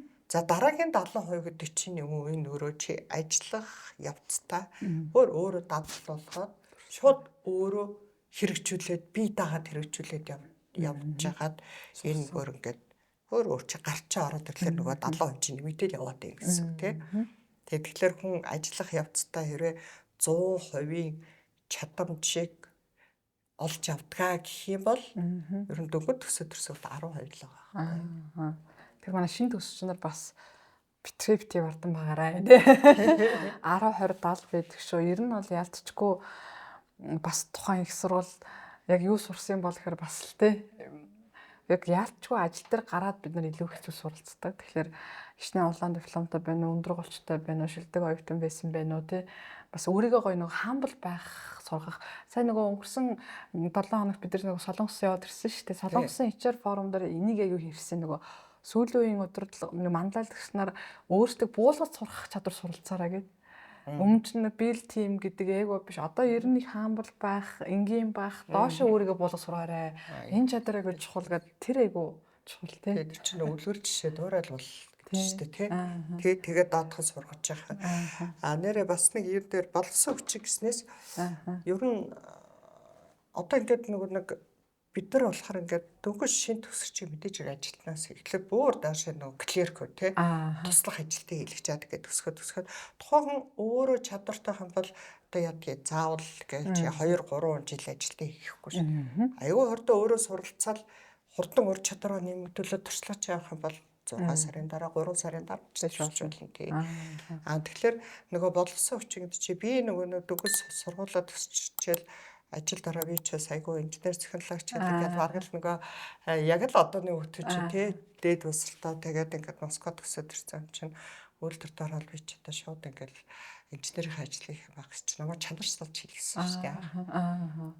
Тийм бас нэр дээд боломжлох сүстэй чанар салгагч гэдэг чинь контролёр бүр одоо би ажилчин байхгүй юу? Зөв. Тий. Тэр чинь бол зөвхөн тухайн үедээ одоо дунд босролтой хийдэг гэсэн ажиллага байхгүй юу? Зөв. Тэгээд тэрийг ингээд нэг жил хийгээд дараа нь мастер нэг жил хийгээд мастер гэдэг чинь болохоор манай ингээд нэг оёлын нэг шоу биш үү? Нэг шугамал хариуцдаг. Зөв. Тэгж байгаа дараа нь нөгөө чанарын албар болсон. Тэгэхээр энэ яад хөвгтлэр нөгөө би хэрэг шууд ингээл чанарын албаны менежер болсон бол би яг тэр шугамд дээр ажлууд яаж ажилладгийг мэдэхгүй. Тэгээ машин дээр ямар доголдол хардгийг, чанарын ямар горлогдол хардгийг би тэрийг мэдэхгүй шүү. Зөв. Тэгээ би өөрөө чанар шалгачаа хийгээд, өөрөө мастер хийгээд, чанар шалгачид чи бүтээгдэхүүндээ тулж ажилладаг. Мастерыг хүнтэйгээ тулж ажилладаг. Тэгэхээр өөрөө тэр чинь ингээд яг зөвхөн ур чадварыг ингээд надад олгоод байгаа байхгүй. Нөгөө 20 гэдэг зарчмлууд чи би явж исэн. Тэгэхээр манай бодлосон хүчний системээс бидэнд авах юм бол аюул байдаг. Яг зөв. Тэр бол аюул зөв байсан байл гэж би нөгөө хажуу болоод бодож байгаа байхгүй. Нөгөө HR улсынхаа дараа. Тухайн үед нөгөө HR улааг байхдаа ёо өстэй ямар сони юм бэ гэж хайрын цаг алдчихлаа ч гэдэг юм уу те гэж бодож исэн байх. Зөв. Одоо танаа MCS-ийн хүний нөөцийн баг нэр нэгчний хүнтэй вэ. Дээрээс нь нөгөө ингээд туслах ингээд ажилтнгаа явж байгаа. Яг HR-ийн албан тушаалын хідэн зэрэг байна. Тэ та тэр талаар гоо сонирхолж ирвэл. За одоо бол саяхан манайх нөгөө HR-ийн форум тийм бид нар жил болгон хийдэг. Жил болгон яг нөгөө 10 сарын 15-нд чи манай Монголын хүн цэвэр. Тэгээ бид нар өмнө нь яг фол митинг гэдэг намар хийдэг байсан боловч одоо энэ HR-тэй бий болсноос хойш 10 сартай. Тэгээ 2010 оноос хойш одоо 10 сарын 15-ныхаа өмнө хойлогоо Монголынхаа хүнс өдөртөө ингээд жоохон цөрүүлээд хийдэг болсон. Тэгээ сая 17 онд бас бид нэр HRD хийхэд тэнд ер нь хүний тухаарх нэг 203 HRD байлээ. 203 хүн багтнаа. Тэгээ гэхдээ группийн MCS группэнд 14,000 гаруй ажилтнтай байлаа. Тэгэхээр 14,000 ажилтнанд 202 HR ажиллана. За анх 2006 онд хүний үнцний газар гэж бий болоход тухайн үед нэг 20-од HR байсан. Зөв. Тэр 10 дахь өссөн. Нөгөө зорилготой ажилтнууд ч гэсэн 2,000 гаруй ажилтнаа 14,000 болсон. Тэгэхээр яг 10 жилийн дараах одоо яга харахад тэгээд сая бид нар нөгөө HRD хийхэд нөгөө анх 2005 оны сүүлээр хүний үнцний газар гэж бий болно гэдэг гандгур цэглэлийг 10 сард эхэлжсэн. Тэгэхээр бид нар хүний үнцний газар бий болсны 20 жилийн агаас хийсэн гэсэн. Ямар гоё. Зөв. 25 он. Тэгээ бид нар нэлээ өөр хөндлөлөд тэмдэглээд яг тэрэн дээр бид нар юу ярьдаг гэхээр ерөнхийдөө ололт амжилт өнгөрсөн жилийн эрхчлэлийн чиглэлээ аваад ингэ явдаг. Яг 20 жилийнхаа түүхийг бас бид нар ярьсан. Би өөрөө ярьсан тийм. 20 жил бид нар юу хийчихвэ, ямар амжилтанд хүрчихвэ гэдэг. Тэгэхээр яг зөвөр сүүлийн үед бол мэдээж ирэх нөгөө түрүү ярьсан тийм AI тийм технологи дижитал HR digital driven гэдгээр бид нар 2026 2027 24 25 26 оныхаа алсын хараа тодорхойлсон л да тийм. Тэгээ тэрэн дээр болохоор нөгөө нэг номер 1 employee brand болно тийм. Employer болно тийм. Одоо хамгийн хүсэмжид ажил олгогч байгууллага болно. За тэгээд дээрэс нь нөгөө нэг digital HR driven одоо өөрчлөлтүүд баг болно. Тийм психологи зөвлөсөн, автоматжуулсан. Энэ нь өөрөө нөгөө хүний нөөцийн эцсийн бүх үйл ажиллагаа одоо Green ERP гэдэг одоо хүний нөөцийн систем явж байна тийм. Careers CRM-ээр болоо. Тийм нөгөө хүний одоо ажиллагчийн нөөцийн бүрдүүлэх сан гээл бас автоматжуулсан явж байдаг. За тэгээд LMS байна тийм систем тийм. Тэгээд одоо сүүлийн үед бас манай сая энэ уулзалт дээр бид бас best practice ярьсан. Тэгээд 2 жилийн өмнө болохоор холдог компани дээр бид нар ер нь дата баг бий боллоо. Тэгээд 25 онд MCS Tech гэдэг компани байсан. Энэ нь болохоор өөрөө группийн хэмжээнд нийтдээ AI технологийн нэвтрүүлэх энэ баг бүх компани ажиллаж байна. HR тэрний нэг хийсэн шүү дээ. Тийм шүү дээ. Тэгээд яг бид нар нөгөө best practice-аар нэвтрүүлэхэд бол манай Uniser Solution компани бол одоо жишээ нь HR recruiting болохоор нөгөө систем рүү оруулсан. Ямар гоё. Зөө. Тэгэхээр нөгөө нэг Uniser Solution компанид чи өөрөө нөгөө нэг үйлчлэгээ тий үйлчлэгээ нэг кадрын үйлчлэгээ нэг компани шүү дээ. Аюу олон газар салбаруудтай жижиг салбаруудтай. Тэгэхээр тэр програмаараа юу дамжуулж байна гэхээр бид нөгөө нэг зараа өгөхтэй ч гэсэн ингээд манай ингээд салбарууд энд байгаа гэдэг ингээд Google Map-ийг зоочдөг. Тэгээд нөгөө ажилд орох гэж байгаа хүмүүс тэрийг хараад би энд ажиллах сонирхолтой. Энэ манай гэртээ ойрхон юм байна. Өөрөө ажлын байраас. Ямар гоё. Тэгээд нөгөө ээлжи графикаар ажилтдаг бас өөрөө ээлжээ сонгож идэм юм. Тэгээд тэрүүгээрээ бид нар бас нөгөө нэг тэр програмаар бид нар ажилтнаа ийм үндсэн нөгөө шүү гэдэг бас ил тод нээлттэй бичдэг. За Uniser-ийн бас жишээ байсан. За тэгвэл MCS International Evo гэдэг робот ажиллаж байна. Ямар гоё. Тэр робот маань яг уу гэхээр ердөөсөө цэвэр HR-ын клерк ажлыг хийж чаа. Одоо бид нар нөгөө нэг ажилтаа сонгож шалгаруулж явахтаа гэж. За та ийм бүрдүүлээд ирээрээ ингээрэй гэлгээд амаараа хэлдэг байлаа шүү дээ. Одоо тэр чи робот. Ямар гоё. Ажилгүйч та ийм бүрдүүлээрээ ингэж ирээрээ. Тэгээд манай ажилтнууд хүртэл дүрм журамтай холбоотой. За HR-ын бичээг баримт чөлөө тойл одоо бүх ингээд тавьдаг HR-аар тавьдаг асуулт Эва тавьж байна. Nice. Эва надад нэг ийм хэлээд өгөөч ингээд өгөөч гэдэг. Эва бүгдийг хариулж байна. Ямар гоё. Тэгээд Эва чинь 24 цаг ажиллана. Цалин авахгүй. Унтахгүй, амрахгүй, ядрахгүй. Ямар гоё. Хэрэгжид хэр удаж Эва н орж ирээд Одоо ерөн жил болж байна. Оо за өстой гоё харагддаг шүү дээ. Тэгээ интернэшнл компани. Тэгэхэд манай property компани болохоор Arena гэдэг бас нэг өөр. Тэр нэмэгтэй робот. Тэгээд манай ингээд HR-ууд өөрсдөө бас санаачлагаараа IT-тагаа хамтраад ингээд айгүй хөөрхөн нэг тий роботуудыг биелгээ, чат GPT-ийг ашиглаж байна. Тий тэгээд ер нь одоо дижитал шилдэг зүйл бол нэлээ хүчтэй зүйл явж байгаа гэж хэлж болно. Нэвтэрч байгаа. Өстой гоё шийдлүүд нэвтрүүлж байгаа юм биш үү? Яг тэр ажилтнуудын тэр тогтмол асуудаг асуултанд хариулах ч бас аюуг цаг ордог шээ. Аюуг цаг орхиж болохгүй. Тэгэл тэр чинь ингээд хариулаад яалчгүй бидний механик ажлыг тогтмол цаг зарцуулдаг зүйл мэн шүү дээ, тийм ээ. Тэгэхээр тэн дээр бас маш гоё шилжилт хийсэн байна. Тэр одоо цагийг бид нэр илүү өөр зүйлд зориулах хэрэгтэй. Нөгөө стратеги болсон шүү дээ. Нөгөө хүнтэйгээ уулзаж хүндээ кэр хийх те. Хүн орондын харилцаандаа тий. Зөв. Тэрийг бол өрдөө сорхитуулж л байна. Миний яг зөвөр аяадаг зүйлээс тэр ихгүй. Бүх юм одоо гэл автоматжуулаад бүх юм робот болоод ингээд тэгэхээр нөгөө хүнийхээ сэтгэлийн сонсголыг юм байна. За HR-аар байна. Энийг л хайж болохгүй шүү гэж би зах. Тийм шүү. Хичнээн хэмээ оюунхан хөгжөөд хүн хоорондын харилцаа бол орхихдохгүй шүү гэдгийг сая Солонгос маш сайн хэлсэн. Ерөөсөө тэр харилцааны чадвараа сайжруул, манлайллаа сайжруул, харизмагаа сайжруул, эмпатигаа сайжруул гэж бид нар 2 өдөр сонслоо. Эмпати гэдэг чи бол одоо ертөөсөө миний бүр хамгийн бас нэг жишээ болгож ярьдаг юм бол эмпати HR. Би ч бас нөгөө академид багшилдаг HR-ынхаа. Тий манайхан ч бас нөгөө шинэ HR-д онбординг сургалт хийдэг. Одоо байгаа HR коллеж 1, HR коллеж 2 гэх бас сургалтууд хийдэг шүү дээ. Тий. Нөгөө нэг ажилтан зориулсан сургалт нь өөр, менежертэй зориулсан сургалт өөр гэх. Тий. Та нөгөө HR-ын хідэн зэрэглэл байгаа явж.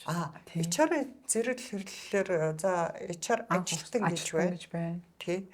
Тэгээ мэрэгчлэлтэн гэж байна. Ахлах ажилтан гэж байна. За менежер гэж байна. Ахлах менежер байна. HR алтан дарбан захирал байна гэдэг ингээд 7 болцсон уу? 7 зэрэг. 7 зэрэгтэй nice. Энэ дараалал явал үнэхээр гоё чадварлаг хүн гарч ирэх байхаа тий.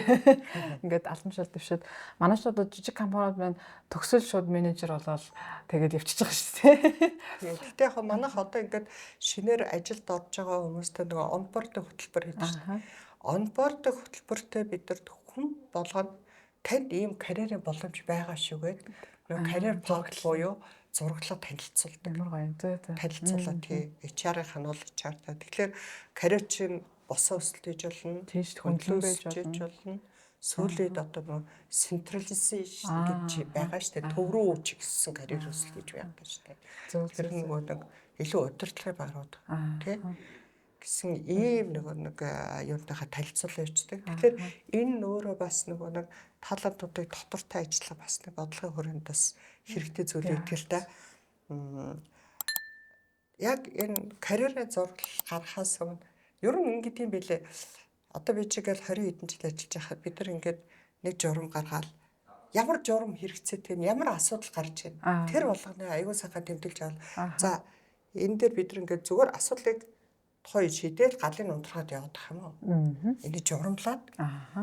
Тэ. Ингээд богино чамаагүй журам болгоход хүмүүстэй байнга танилцуулдаг, хэвшдэг тийм болгосон. Тэгэл бид нар ч нэ полисигаа ажиллаад явдаг. Одоо манай 50 гаруй хүн үнсэж журам байна. Оо nice. Зөв. 10 гаруй гарын авлага байна. Ямар гоё. Хувийн нөөцийн бодлого журам гэснээс танах ер нь хувийн нөөцийн бодлогоо ер нь хэдийн хугацаанд эргэж харж байна те. Жил болгоны уулзалтаараа харж гин үү? Яаж гин бодлого хамгийн сүүлд хэзээ өөрчлөгдсөн бэ? Хамгийн сүүлд сая нэг 20 онд ч нэг хөтөлбөрийн хууль өөрчлөлтөө.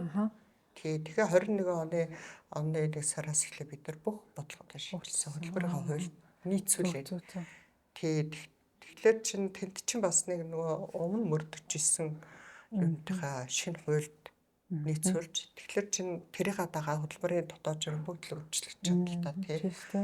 Тэг яг тэрний өмнө бид нэр 15 онд нэг өөрчилсөн байна. Бодлогоо да. Зөв. Тэгэхээр нөгөө нэг яг нийгэм огцон өөрчлөлт орох шаардлагатай үеүүдэд бол зайлшгүй бүгдийг өөрчилж байгаа. Тэгэнгүүтээ бид нар 21 оноос хойш бас нэлийн хэд хэдэн журмууд гарцсан. Одоо жишээ нь сая ахмадын тухай хууль гэж шинээр гарлаа шүү дээ. Шинэ хууль гарах одоо гэр бүлийн бодлогын хууль тийм гэр бүл хүүхэд хамгаалал. Шинэ хууль бодлого гарах толгонд бид тэр тэрийг хүний нөөцийн бодлого төрөв. Ямар гоё. Тусгаад айгүй хордоо гаргадаг гэсэн. Тий, тэгэхгүй болохоор бид нар чинь нөгөө нэг манай үндэс баримтлах зарчмын нэг гол үндэс тэр юу гэдэг вэ гэхээр бид нар Монгол улсынхаа хууль тогтоомжийг ямар биелүүлж өртөж явна гэсэн нэг тийм заавар байдгийг. Тийм нөгөө үнэ шударга зарчмаар байдаг байхгүй. Тэгэхээр бид нар ердөөсөө хууль тогтоомжууд гарлаа. Хүн болгон өртөх ёстой. Монгол улсын иргэн болгон өртөх ёстой. Үнсээс ажилтдаг болгон өртөх ёстой. Шударга гаргаад явдаг гэсэн. Тэгээс манай хүмүүст сонсож байгаа хүмүүс бас анзаарч ирсэн байх нөгөө шин ямар хүнтэй холбоотой дүрм журм хууль тогтоомж гарна тэрийг аягуулсан соргог хүлээж авах нь айгүй чухал байна тий. Тэгээ сая ямар хуулиуд ямар өөрчлөлтүүд бий болов гэдгийгээс гоё эргэж айгүй харж тэгээ сайжруулалтуудаа хийж аваарай. Тэгээд энэ бас айгүй бидний бас ажлын бас айгүй чухал үзүүлэлт шүү гэдгийг бас хэлмээр байна. Тэгээд 20 гаруй жилийн хугацаанд ингээд ажилдаа явж хахад таны нэг санаанаас гардггүй тийм гоё сонирхолтой хөгжилтэй кейс юу вэ те тэр талаараа гоё дурсах юм юу байна хөгжилтэй гэхээр яг зөндөө л байгаа л да. Зөвхөн хамгийн сүүлийн үеийн гэд би яг бодож ирсэн нэг өмнөх подкастуудаас сонсож байгаад би өмнөх 5 подкастыг бүгдийг сонссон. Тэгжэл нэр нь одоо хөгжилтэй гэж бодсоч айгаа олон жишээ гарч ирэл. Тэгэнгүүтээ хамгийн сүүлийн бид нар нөгөө жил болго интерншип хийдэж шүү дээ. Манайх нэрээ 2005 оноос хойш scholarship гэдэг юм бий болсон. 2005 онд нөгөө Procter Gamble-тай хамтраад анугаа компани хийжсэн. Тэгээд дараа нь MCS холдог дээр scholarship хийж сүүлийн хэдэн жил интерншип хийж байгаа тий. Оюутнуудад тэтгэлээ олоод. Тэгээд тэр интерншип ингээд интер хийх хамгийн нэг сүүлчийн сонгон шалгуулалт интернет яг HR-аар ажиллах одоо суралцж байгаа хүмүүстэй би ярьсан. Орлоо л да тийм шилжүүлэлтэй.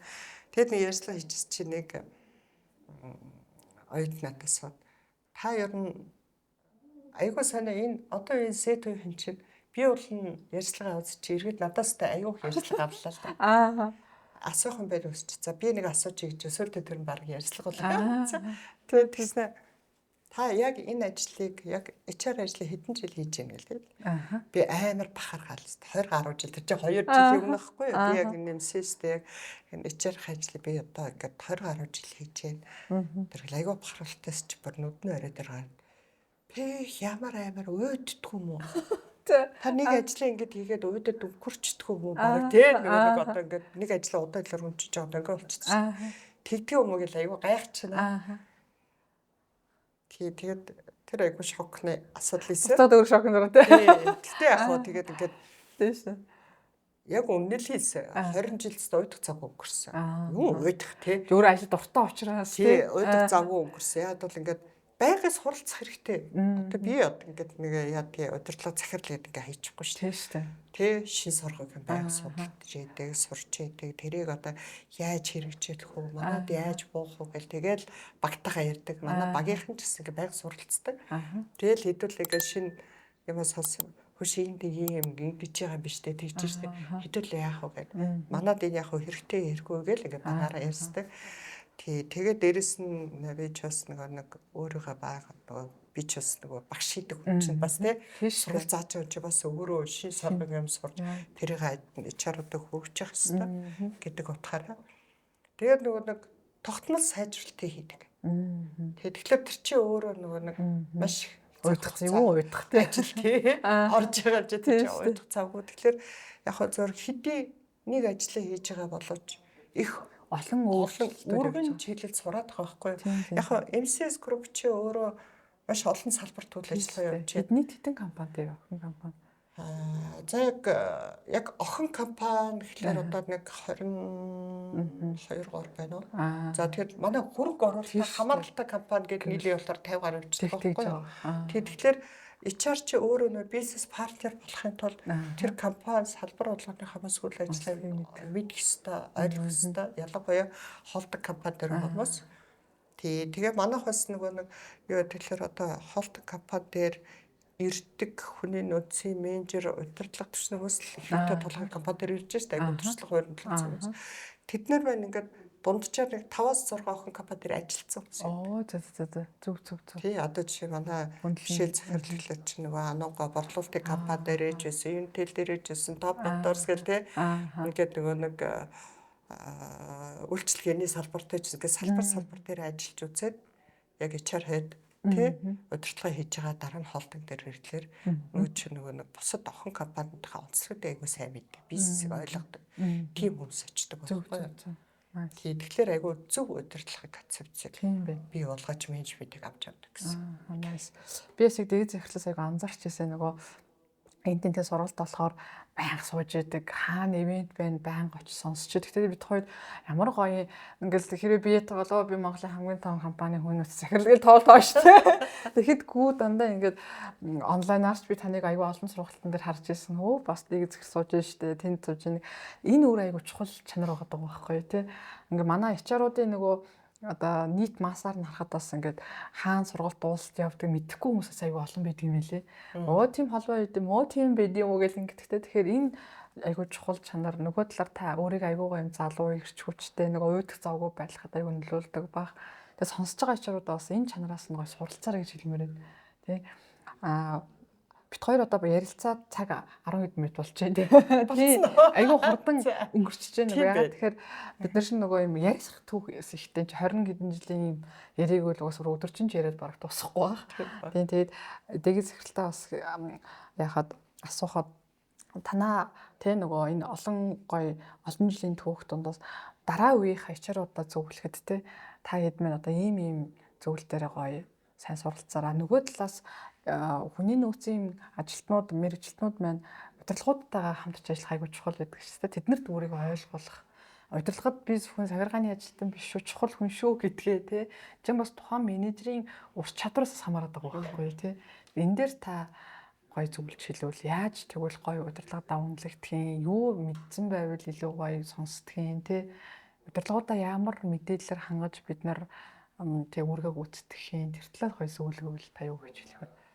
Яг мэдээж зэрэг аливаа цулч нь хоёр талын харилцаа байдаг шүү дээ тий. Удирдлага HR гэх тий. Тэгэхээр HR-ууд удирдлага маань юу хүсэж байгаа юм бас. Тэгээ бид нар бас нэг тийм судалгаа олон улсын судалгаа хараад бас тэрэн дээр нөгөө нэг яг CEO HR head-ийг ямар байхасаа ч хүсэж байна. Тэгэнгүүтээ одоо манай HR head ийм байна. Манай HR баг одоо ийм байна гэдэг ийм нэг график харж ирсэн. Энд ч одоо баг 14-5 үед ямар гоё тий. Тийм манай төвшин дөргээд хоёрт бас академи удирдлага болсон байсан. Тэгэнгүүтээ бид нар дотоод харж үзгээд бас дотоод бүх CEO-ноос яг өнөөдөр танаа HR баг олон HR хийж байна. Таны хүлээнд ямар байна гэдэг асуултаар хараад тэгээд яг хөө тэр бас янз бүр байсан л та тий. Тэгээ яалтчгүй тэрэн дээр юу харагдав гэхээр маш туршлагатай HR head бол айгу захирлынхаа хүлээлт хүрсэн байдаг. Зарим бүр давтсан үзэл гарсан. Nice. Арай жоохон туршлаж байгаагүй ч юм уу, эсвэл өөрийгөө дайчилдаггүй ч юм уу тий. Яг өнөөдрийнхээ хийж байгаа ажилдаа сэтгэл санаа явж байгаа хүмүүс нь хүлээлтээс доогуур байх жишээ. Тэгэхээр энэ дээр бид нар юу гэж онцлж дүгнэлт хийсэн гэхээр HR-ууд өөрсдөө мэрэгших ёстой. Та өнөөдөр магадгүй өөр мэрэгчлэлтэй хийж болно. Жишээ би инженер шүү дээ. Бакалавр өөр хийж болно тий. Тэгэхээр нэгэн та өнөөдөр энэ HR-ийн ажлыг сонгоод энийг хийж байвал та мэрэгших ёстой. Байнга суралц, тасралтгүй суралц. Хаана HR-ийн шинэ юм байна? Хаана одоо түрүү хэлжэлтэй тий ингээд зорилгогүй зүгээр л энэ тэгээд улс сурвалжанд орох хэрэгтэй биш шүү дээ. Тэгэхээр яг манай байгууллагт надад юу хэрэгтэй вэ? Өнөөдөр бид нар хайшиж хэлээд тий. Тэгээд CEO-гоосоо дандаа асууж байгаа. Таны хүлээлт ямар байна? CEO-тойгоо one to one хийж болно шүү дээ. Фидбек авчи. Та надад нэг фидбек өгөөч. Тий. Өнөөдөр би яаж ажиллаад манай баг ямар байна? Надад юу сайжруулах хэрэгтэй? Та яагаад гэдэг ингээд тухайн хүнийхээ хүлээлтийг. Тэгээд тэр хүлээлтийн зөрөөг өөр төрөө анализ хий. Тэгээд за би тэгвэл яг энтэй болох байгаа байна. Би ингэж байгаа юм байна гэдэг. Тэгээд тэрэн дээр ажиллаад байх гэсэн үг байхгүй юу? Нэгдүгээр, хоёрдугаар яг мэдээж хэрэг HR ажлыг амжилттай ихэд бол хүн өөрөө HR ажил дуртай байх хэрэгтэй. Дуудлж хийгээд байгаа байхгүй юу? Тий. Тэгэхээр би түрүүстэй би азтай гэдэг. Тий. Тэгэхээр би өөрөө зөвхөн хувь хүн, мэдээ хувь хүн бол ер нь би HR хийх л ёстой хүн юм байлээ гэж сүлд нь бодож байгаа байхгүй юу? Одоо би энэ ажил айгуу дуртай. Энэ ажиллах ингээл ухаал үзэл сураад байх тусам улам сонирхолтой болдог ажил. Яг тийм шүү. Тий. Түүнээс ингээд одоо манай ингээд зарим ичараад би өстой залхачаа болио эдэр гэж хэлдэг шүү дээ тий. Тэгээд юунаас салхаа яаж дандаа л бичиг ингээл бичиг цаас хараал ингээл тий. Тэгвэл тэр хүн өөрөө олоогүй л гэсэн үг байхгүй. Чи бичиг цаасаас өөрсдөө гоё. Зөндөө юм байгаа шүү дээ. За эсвэл зарим нэгэн ичараад ярьлаар би энэ ичараа ажил чинь хүнтэй харилцдаг ажил гэж бодвол орчихсон. Ердөөс харилцдаг юм биш. Тэгвэл тэр хүн өөрөө харилцах хэрэгтэй. Тийм шүү дээ, өөрөө авчаа. Тэр ажлаа өөрөө олох хэрэгтэй тийм. Өөрөө юу хүсч тэрийгээ өөрөө зөв өөрөө олж өөрийгөө нээх ёстой болвол гэж боддог шүү дээ. Тэгэд яг хэрэг үнэхээр та энэ ажлыг хийж эхлээд дурггүй байгаа бол би юу зөв шууд байл гэж хэлдэг. Яг тийм. Бол соёл өөрөө дуртай ажил гэх хайрын цаг шүү дээ. Тийм шүү дээ. Өөрийнх нь амьдралын цаг нөгөө байгууллагын цагаас ч гэсэн өмнө хийж байгаа шүү дээ. Тэгэхээр гээд дурггүй ээж тэгээд 8 цагаа гээл өнгөрүүлээл хүчлээд ингээд байх ямарч хэрэггүй айл талтай тийм. Тэгэхээр нөгөө нэг хүлийн зөвшөөрөгднө гэдэг ердөөсөө л за зөвхөн удирдлагатай бас хамт олонтой ажилтнууд тийм шүү дээ. Ажилтнууд чинь өнөөдөр танаас ирээд энийг яадаг юм бэ? Би нэг ойлгохгүй нэний хэлээд байж. Эсвэл надад нэг юм тусалцаа. Эсвэл өөртөө гарсан зовлон жаргалаа танд ирээд ихэд ярьж гин үгүй энийг бас бодох хэрэгтэй. Яг тийм шүү. Одоо ингээд нэг байгууллагад 3-4 ичээр ажилтаа байж байна. Нэгэнд нь хандаад идэг гэж болно. Бусд нь хандахгүй. Тэгвэл яагаад тэгээд та өөрөө бодох хэрэгтэй байхгүй? Та өөрөө хандмаар хүн байж чадж гин үү те? Тий, харин тий байхгүй. Тэгэхээр нөгөө ямар хүнд хүн ханддгуулаар хүнд ихтгэлтэй. Нээлттэй байдаг. Яг тий. Тэгээд байгаад тусалцахад би бэлэн шүү гэдээгээ өөрөө харуулж чаддаг тийм байх хэрэгтэй байхгүй. Тэгээд мэрэгсэн зөвлөгөө өгдөг. Яг тий. Одоо ингээд яа тий хөтөлбөрийн тухай хуулиас нэг юм асуудал. За чи яадаг вэ? Би тэрнээс сугаат гэж тийм үү те. Эсвэл би нэг энийгээ үзet хийгээд ингээд эргүүлээ суудаг тийм HR байж болохгүй. Нөгөө талаасаа бас тий HR ингээд заавал захиралтай өглөө зөвшөөрдөг биш. Хамгийн чухал нь ажилтнуудаа хамт олонтой өглөө зөвшөөрдөг гэдэг. Энэ бол ер нь хамгийн бас чухал зүйл гэдэг.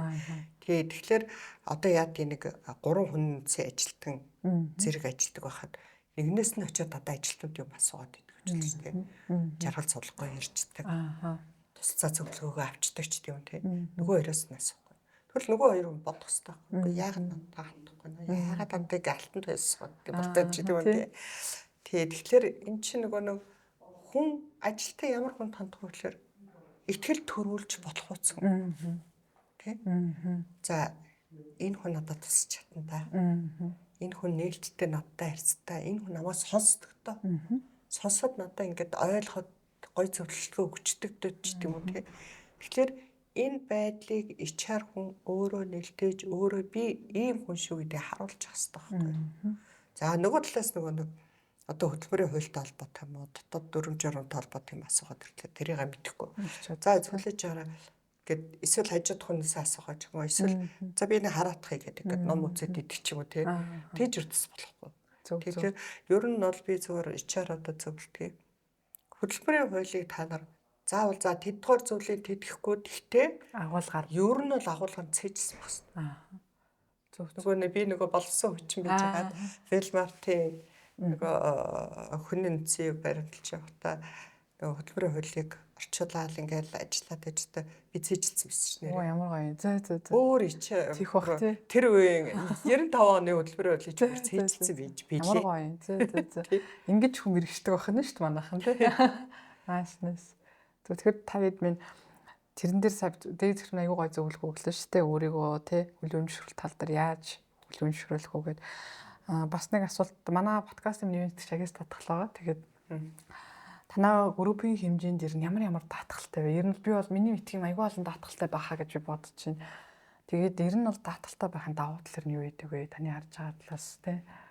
Тий яг зөв одоо байгууллага байдаг байгууллага төлөөд ш тэ нөгөө эдгэргээ даатгал тэ капа даатгал тэгэл эрсдлийн даатгал эдгэргээл эдгэр бол байна тэ дээрэс нь эрүүл мэндийн даатгал эрүүл мэндийн даатгалыг яг нэг бид нар явж байгаа нөгөө нэг юуны одоо хямралын үеч юм ба тэр бод даатгал бэйси тэгээд нэг хэсэг зогсог байж байгаа тэгээд яг сүүлийн ковидос хойш тий одоо даатгалыг буцаад сэргээд хэрэгж байгаа тий одоо л манайх нөгөө практикал даатгалтай хийж ажилладаг тий групп хэмжээд тэгээд мэдээж хэрэг даатгал бол аюул чухал шүү дээ би чи одоо өөрөө өстө даатгалыг бас аюул сайн ашиглаж ирсэн хүмүүстэй тий бод даатгал байхад би нэг 2016 онд нэг яралтай гадагш явж хаалхад орчихсон тий. Тий тэгээд очижтэй нар бод даатгалах юмстай шуурхаад дөрөв шуурхаа шийдэр. Ягаад баргуудгууд хаалхад орсон шүү дээ тий. Даатгал ер нь их чухал шүү. Тий тэгээд одоо яг манайхан ч нөгөө жил болго эрүүл мэндийн үзэлд оруулдаг. Тий тэгээд дээрэс нь тэр эрүүл мэндийн үзэлд орсны дараа цаашид өргөлжлүүлээд явах зөндөө бас юм тийшлэхээ авах хүмүүс байж дээ тий.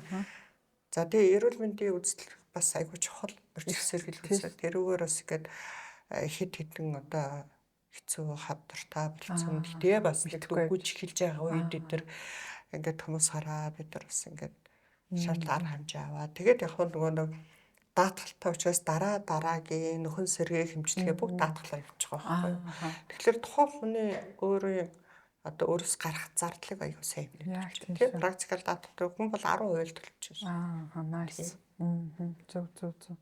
Тэгэхээр би бол аягүй чухал. Тийм аягүй чухал. Байгууллагууд бол аягүй чухал. Яг тэр монголчууд нийтээрээ ер нь одоо өвдсөн дараа аягүй очдог даатгалтай хүмүүс шүү дээ. Тэгэхээр байгууллага өөрөө эрүүл мэндийн даатгал хамруулад эн чинь нөгөө өвдсөн хүн ард нь маш их бүтээмж буурч байдаг. Байгууллагад одоо жишээ нь эргэцэн нөлөөлж өгдөг те. Аягүй чухал үзүүлэлт учраас би бас даатгалын юмд хамарч байгаа юм уу энэ гоо зүйлийг илүү нэвтрүүлээсээ олж хараасаа гэж бас боддог. Баярлалаа кейс ярьлаа. За одоо бид хоёрын ярилцлагын цаг нэлээд одоо цаг 20 минут болсон байна. Танд гоё миний асуугаагүй тий. Ачааруудаа хандж хэлэх юу вэ? Тэгээ хоёлаа ингээ ярилцлага дуусгаад тэгээд дэгийг зөвлөж асууя гэвэл маш олон зүйл байна. Тэгээд таймжэр бид нэг форматанд тий форматтай учраас нэг хүндээ нэг цагаар аяг 3 цаг ярьж болохгүй тий. Тэгээд бүх хүмүүд маань аягүй гоё юм давуу талууд туршлагууд байгаа. Тэгээд миний асуугаагүй бас ачааруудаа хандж хэлэх зүйл юу вэ? Одоо 26 одоо бүх байгууллагууд нөгөө өнгөрсөн жилийн дүгнэлт эрхчлэлийн төлөвлөгөө яриад эхэлж байгаа. Магадгүй энэ цаг үетэй нь уйлдуулаад тий гой зөвлөгөөгөө чи игүүл ямар зөвлөгөө өгөх вэ? За зөв. Яг ачаараатай хадаа хандаад хэлэхэд бол зөндөл зөвлөгөө өгч байгаа санагдаад байна. Тий. Тэгэхээр яг ямар чиглэлээр нь илүү дээр юм дээ? Хувь хүн чиглэлээр юм уу? Байж болно. Эсвэл нөгөө нэг одоо нөгөө мэргэжил талаас юм уу? Стратеги яг хүний нөөцийн стратеги одоо бид нар ингээд 25 оныхаа ажлыг гүйцэтгэлийг дүгнээд 26 оныхаа зорилттой тавиад ингээд явна шүү дээ тий. Тэгэхээр яг манай MCS группийн хувьд бол бид нар ингээд нөгөө нэг толгой компани дээрээ нийт компанийнхаа ерөнхий бодлогыг гаргаа явуулдаг. Тэр нь тэгээд доош компани болгон дээр ингээд буугаад тухайн компанийнхаа онцлогоос хамаар тий салбар чиглэлээс хамаарат өөрөө буугаа ичдэг. Тэгэхээр нөгөө нэг гол чиглэлээ тодорхойлохын тулд бид нар юу дээр анхаарах вэ гэхээр нөгөө HR strategic partner тий бид нар ч одоо нөгөө нэг тухайн байгууллагын стратеги төлөвлөгөөтэйгээ HR стратеги төлөвлөгөө уялдуулъя даа шүү дээ тий. Тэгэд дээрэс нь нэмэх нь хувь хүнийхээ зорилтоос уялдуулах нь яг зөв. Тэгэхгүй болохоор хувь хүнийхээ хүсэл зорилгоос хаяад иж болохгүй шүү гэх зөвлөгөөр байгаа тий. Яг зөв.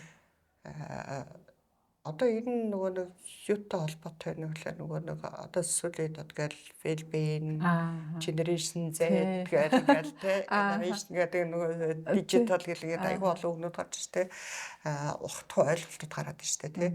Тэгэхээр мэдээж хэрэг бид нар хүний нөөцийн стратеги нь өөрөө байгууллагын бизнесийг ахиулахад дэмжлэг үзүүлэх тэр стратеги бий болно. Ойлгомжтой тий. Одоо яг жишээ нэг компани одоо ингээд байгууллага өрөөж томорно гэх юм бол бид нар яг хүний нөөцийнх нь нөгөө нэг оронтой төлөвлөлт, бүтэц бүх юмгээ өөрчлөлтөд явна шүү дээ, тий. Тэгээд тэрийнхаа дагуу за оронтой нэмэгдлээ гэх юм бол бид нар тэгвэл оронтой бүтцээ өөрчлөхийн тулд одоо сонгон шалгаруулалтыг ханаас яаж хийх вэ? Одоо нөгөө нэг бүх үйл ажиллагаа чинь ингээд хоорондоо уялдаатай процессыг явуулсан юм тэгээд системчлэгдэд яваад байх хэрэгтэй байхгүй. За тэгэнгүүтээ тэр дотор бас магадгүй нөгөө нэг хүнтэй холбоотой өөрчлөлтүүд байж болно тийм үү. За тэгвэл бид нэр өнөөдөр яг энэ одоо ажлыг хийхийн тулд бид нар өнөөдөр магадгүй боловсруучид дутуу байж болно. Хүний үз дутуу байж болно. Тэгвэл өнөөдөр манайх секреттэйгээ өнөө яагаад ажил ажиллахгүй. Тийм үстэй. Гэрээс ажиллаж байгаа шүү дээ. Зайнаас ажиллаж тэр боломжийг.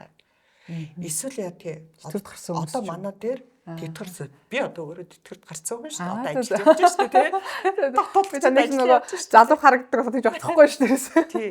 Тэгэхээр тэрнтэй адилхан өнөөдөр манайх тэтгэрийн дотоолшоод ахмад ажлыг бодлоход манайх хүн шиг гаргацсан. Шинэ ахмадын тухай хуулиар чи хүн 65 нас хүртэл өөрөө өсвөл ажиллаж болох эрхийг олгочод байгаа шүү дээ. Тэгэхээр манайх яг тэрийгээ дагаад өнөөдөр бид нар 65 нас хүртэл хүмүүсийнхаа бид нар бодлохоор ямар ажлын байранд ажиллаж болох юм. Ямар уян хатай ажлын цагийг манайх одоо ахмад ажилтнууд 100% ажил дээр очдог шүү дээ. Зөв. Уян хатай ажлын цаг. Уян хатай ажлын цагта 7 хоногийн 2 өдөр нь гэрээсээ 3 өдөр нь очиод ажиллах. Ямар гоё. Зөв.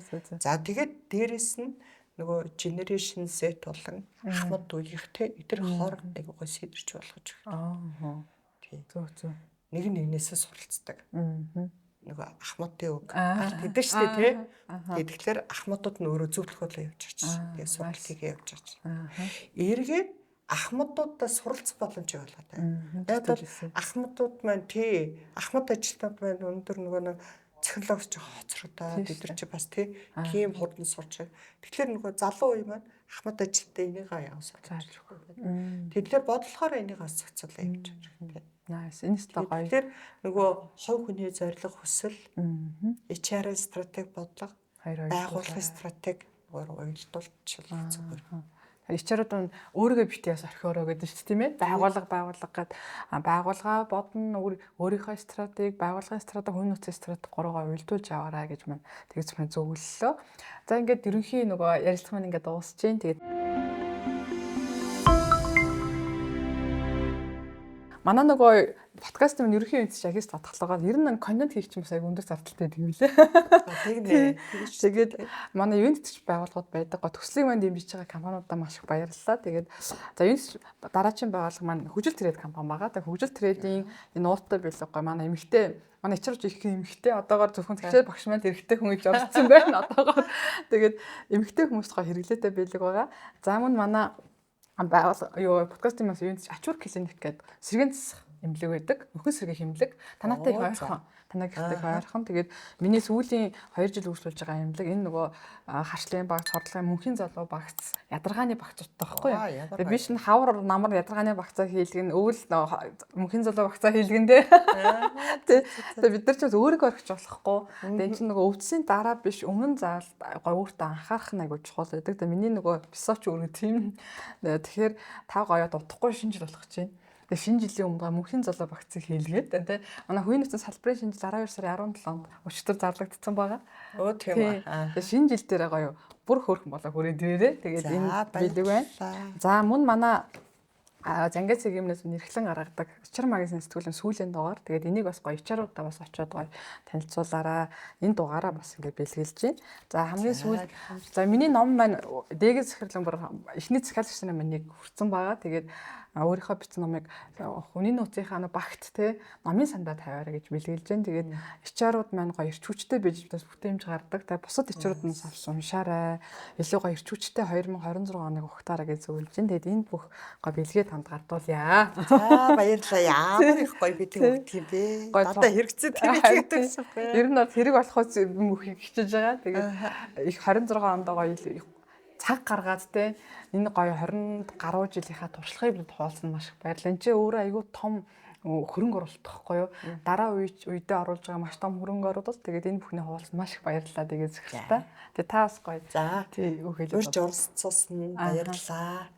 Тий тэгээд би бас нэрээ түрүү бодоолс нөгөө ирж явахсанд за HR-д нэг имэйл захиж шүгэ тэрийг бас хэлчихв. Тэгээд.